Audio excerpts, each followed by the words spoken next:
Shalom saudara-saudari semua. Bertemu lagi kita di dalam program ROR TNI Malaysia. Pada hari ini saya akan sekali lagi membawakan topik yang dikongsikan oleh Pastor Chris Oyakilome yang bertajuk Kasih Ilahi dengan Bapa. Tidak ada kasih yang lebih besar daripada kasih seorang yang memberikan nyawanya untuk sahabat-sahabatnya. Yohanes 15 ayat 13. Saudara-saudari, Christmas adalah hari perayaan kelahiran Yesus Kristus. Dia telah dilahirkan untuk memenuhi kehendak Bapa. Dia adalah kasih Allah yang dinyatakan kepada kita. Dia adalah anak domba Allah yang dikorbankan untuk mati dan membayar harga bagi keselamatan dunia untuk membawa manusia ke dalam persekutuan ilahi dengan Bapa. Dalam Efesus 1 ayat 5 hingga 6 berkata, dalam kasih Dia telah menentukan kita dari semua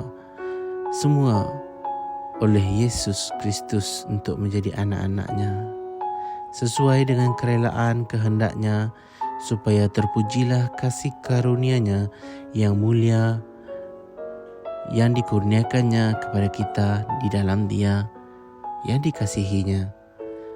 Sebelum dunia ini dijadikan, Allah telah merancang agar kamu hidup di dalam kasih-Nya. Saudara-saudari, Dia telah merancang bahawa dalam Kristus kamu akan menjadi bukti kebaikan-Nya.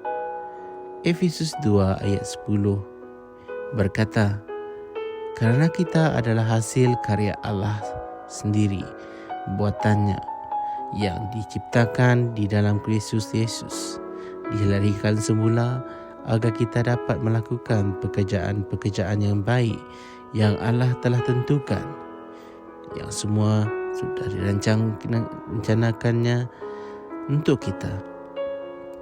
Berjalan di laluan yang Dia telah persiapkan agar kita hidup di dalamnya, menjalani kehidupan baik yang Dia telah aturkan dan sediakan untuk kita hidup. Yesus telah menikmati kasih Bapa yang tidak pernah dialami oleh manusia. Dia berkata dalam Yohanes 14 ayat 10, Aku di dalam Bapa dan Bapa di dalam Aku. Dia berjalan di dalam Bapa dan Bapa berjalan di dalam Dia.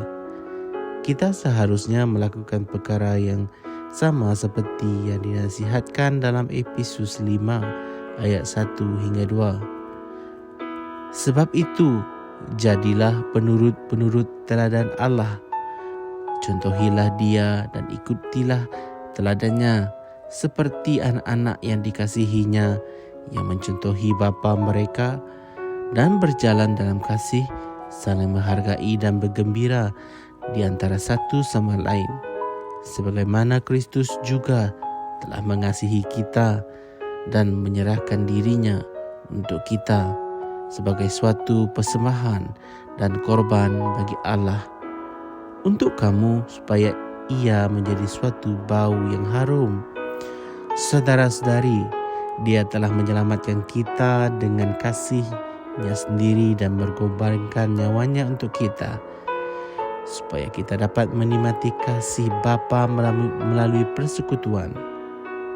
Sekarang kita dapat memahami perasaan malaikat kepada para gembala dan lebih jelas dalam Lukas 2 ayat 8 hingga 14. Di daerah itu ada gembala-gembala yang tinggal di padang menjaga kawanan ternak mereka pada waktu malam.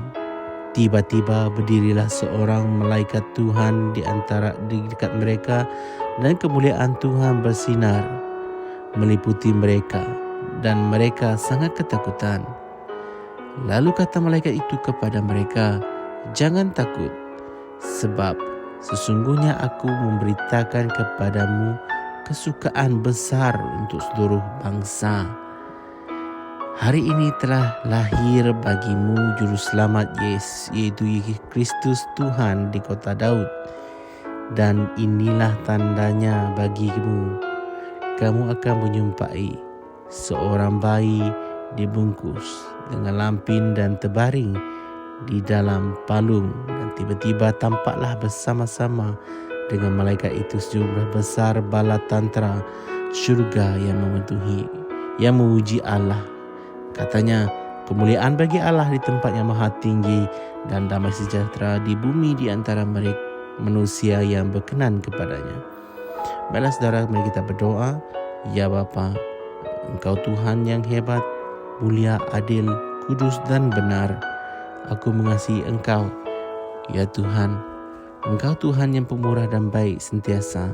Terima kasih atas penghormatan untuk berada dalam persekutuan denganmu, untuk menikmati kasih ilahimu dalam cara yang di luar pemahaman manusia. Dan terima kasih kerana menjadikan aku gambaranmu dan kasihmu. Amin. Di sini renungan tambahan untuk rujukan kita bersama. Yang pertama, Efesus 2 ayat 4 hingga 7. Dan yang kedua, Yohanes 3 ayat 16. Baiklah saudara-saudari, sampai di sini saja perkongsian kita pada hari ini. Dan selamat Hari Christmas saya ucapkan kepada semua. Tuhan memberkati. Haleluya. Kami percaya saudara-saudari semua telah diberkati dengan perkongsian firman dari Rhapsody Reality.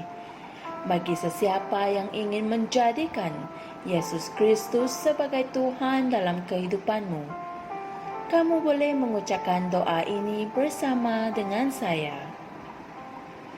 Ya Tuhan Allah, aku mempercayai Yesus Kristus, Anak Allah yang hidup dengan sepenuh hatiku. Aku percaya Dia telah mati untukku dan Allah telah membangkitkan Dia dari kematian. Aku percaya Dia hidup hari ini.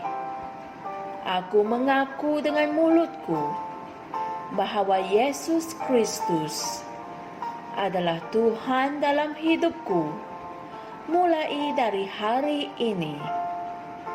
Melalui Dia dan di dalam nama-Nya, aku mempunyai kehidupan yang kekal. Aku telah dilahirkan semula. Terima kasih Allah kerana menyelamatkan jiwaku.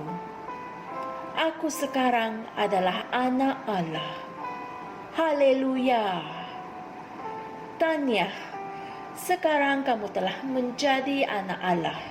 Untuk apa-apa sebarang pertanyaan atau untuk mendapatkan lebih banyak maklumat mengenai bagaimana untuk bertumbuh sebagai seorang Kristian, anda semua boleh hantar mesej di akaun Facebook kami atau email kami di tni.msia@gmail.com. Sekali lagi, tni.msia@gmail.com. Tuhan berkati anda semua.